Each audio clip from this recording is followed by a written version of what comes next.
Today we're at Watatunglum. We arrived on the 160 and the 350. And of all the scooters we have road spent time on for many weeks and months, we have narrowed it down to these two scooters. They're both new. I was the first rider on both of them. First thing you're gonna notice, of course, is the size difference. When you get on the ADV 160, it's nice, it's small, it's compact, anybody can ride it. This is comfortable for gig to ride it, so we can jump back and forth on this. If you do laid over, this is light. It doesn't really weigh much. This is something gig could easily pick up, you know, by the handlebars. And then when I come over to the 350, push off the kickstand, you can feel the weight. And for me, it's not a big deal. I'm 5'11", 185 pounds, so they both feel pretty light. This to me feels like a very light motorcycle. Now Gig, only 5'3" on this, when she tips off the kickstand, she can really feel that heft. Now once you get rolling, it doesn't feel heavy at all. Slow speed maneuvering is really easy on both of these. In fact, the 350, when I'm idling slowly through traffic, it feels like somebody's walking behind me holding this scooter up. If you lay it over, it takes a lot more strength to pick this up by the handlebars. And if Gig was to lay this over, grab handles in the back, so it wouldn't be a problem. But she would have to come in here and lift it the way, you know, us guys have to lift a heavy motorcycle. So seat height, this is about an inch taller than the ADV, which is a big factor for someone, again, that's 5'3" like Gig. I think if you're 5'8" or taller, you'd be fine. Off-road capability is very good on both these. This is the best small scooter I've ever been on off-road, 160. It handles it just fine. And when I say off-road, I'm of course talking dirt road, some little bit of two-track. I mean, but on a road that's not paved. I would never take these off-road like a dirt bike, of course. The 350, definitely better. The larger diameter wheels, I've got a 15 and a 14 on the 350 and a 14 and a 13 on the 160, and then the greater travel suspension, especially the rear suspension. And of course, riding off-road, more power is definitely more fun. This handles the off-road, but the 350 is fun off-road. So turn the traction control off and you can break the tire loose and spin out and just have some fun with it. On this one, when I took it off-road, which is kind of weird, with the traction control on, it would break the tire loose just a little bit. Then you turn the traction control off and it wouldn't do anything. It's almost like it lost power when I turned it off. You can see we're gonna be riding here in the rain. So you have just two spots here. So it's all the way down or it's all the way up here, okay?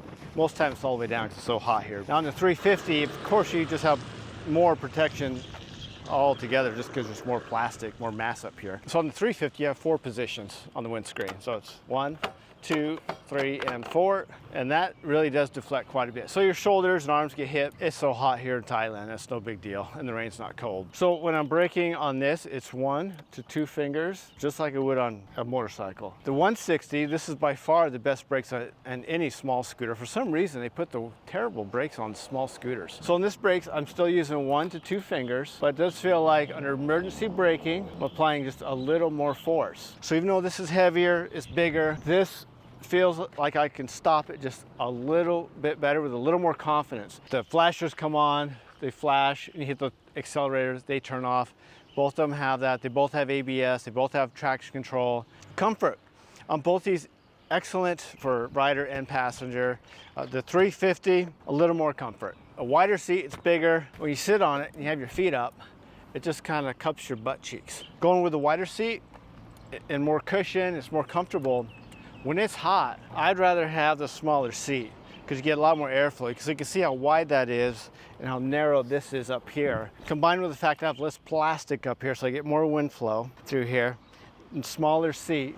So I get a lot more air blown through my legs and my crotch. It helped me stay cool here. With both of us on this, it's very comfortable, plenty of room. At no time does it ever feel cramped, even going on a long trip. Gig says that it's more comfortable to ride this in the city versus the 350 because it's easier to get on and off compared to the 350. Also, a quick note, the 160 compared to the ADV 150, the suspension is stiffer, which I like. With both of us on the 150, we'd bottom the suspension out once in a while. We've never bottomed the suspension out on this. So I like the stiffer suspension. Some people don't like it. So now on the 350, we have plenty of space, more room back here, right? Yeah. So if you had a big old gal back here, there's plenty of room. You could get 2 people back there, no problem.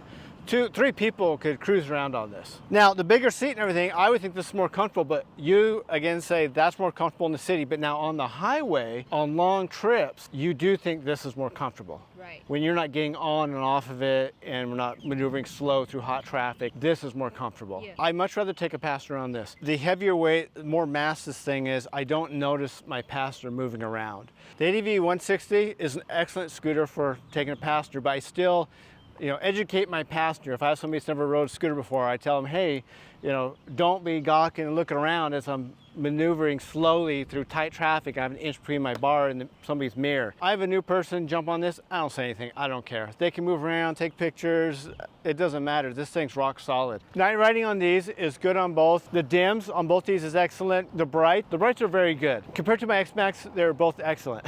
These headlights at night are a little bit brighter than the headlight on the 160, and that's the bright beam I'm talking about. The fit and finish of them, the 350 is a little bit better.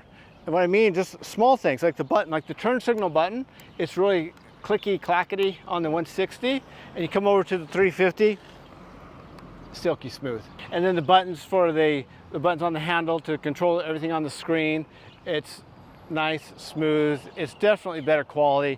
160, you have kind of this cheap toggle switch. Everything on this just seems cheap compared to the 350. 145 kilometers per hour top speed.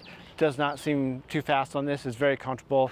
I could hold it wide open throttle and just cruise and feel perfectly fine. Top speed for me when I'm on this is 117, and same thing. It's rock solid. At no time does it ever feel too fast. I could, feel like I could hold it wide open throttle and just cruise. Fuel mileage, I'm getting 34.6 kilometers per liter out of the 160, and I'm getting 25 out of the 350. Price out the door, fees and everything, 111,000 baht for the 160, and the 350 is 197,000 baht. So the power to weight ratio is better on the ADV 350. You don't need to calculate it, just jump on it, see your pants, which one feels like it has better power weight ratio.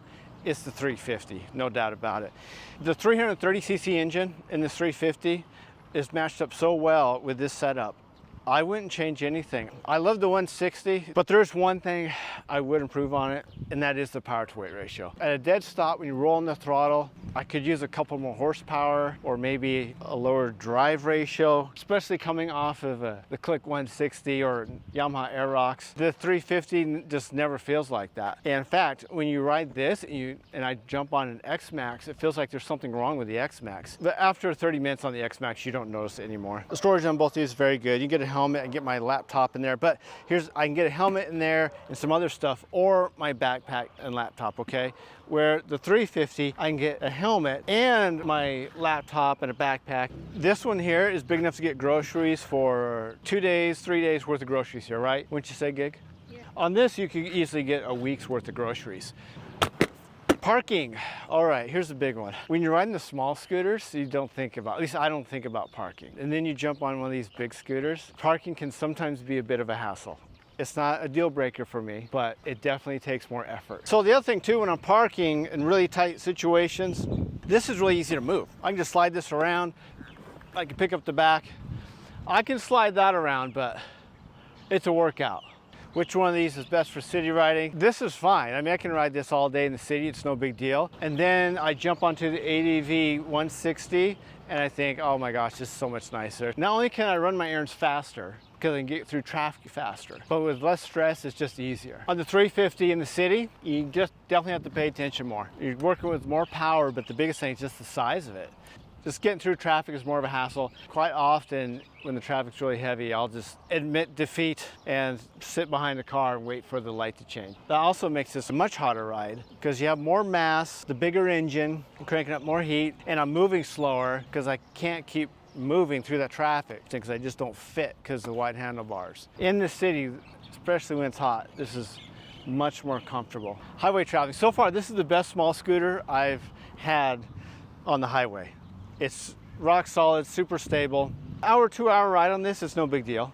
Then we come back to the 350 on the highway. This is where it makes up for being a bit hefty in the city and a little bit hot. On the highway, this is really nice. If I had this scooter I would want to go take it to Chiang Mai and other cities and ride down to Phuket. It's the best of both worlds. Touring motorcycle with all the convenience and practicality of a scooter. For me, I travel light, so I wouldn't even need storage racks. Everything I need can fit under the seat. But it's not such a beastly machine that I would feel obligated to take it on adventures though. Like if I own an African Twin or some other adventure bike, I would feel obligated to go ride it and take it on trips. This, it would be something I just want to do. Every time I jump on the 350, I think, oh yeah, this is the one I'm gonna get. But then I jump on the 160 and I think definitely for everyday use type riding I do, this is so much better. Back and forth. So I made the decision finally, which one can we both ride and get the most use out of? And that's gonna be the 160. Gid can ride the 350, I have no doubt, but that makes me nervous. Gid can touch both feet